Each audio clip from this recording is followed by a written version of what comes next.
Welcome to Chillin' 101. We hope this video helps.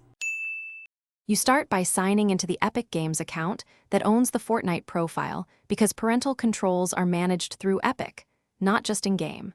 Once signed in, verify the account email immediately to unlock settings. Epic blocks sensitive changes without verification. Make sure two-step authentication is turned on so your PIN and settings stay secure. Now that you're authenticated and secure, go directly to Account Settings.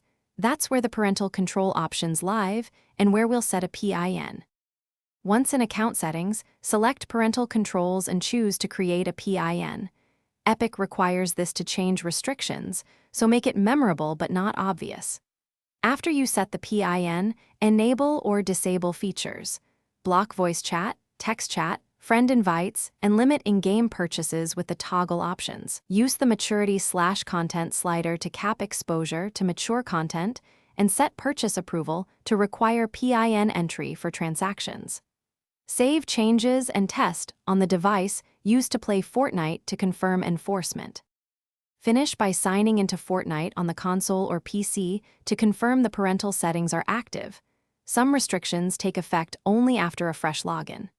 If restrictions fail to appear, clear the game cache or fully sign out and back into Epic. This forces the client to fetch updated account rules. If the PIN is forgotten, use Epic's account recovery to reset it. Make sure the account email is accessible. That single Epic account pathway is the only reliable method to control Fortnite access. Thanks for watching. Consider subscribing if we helped you.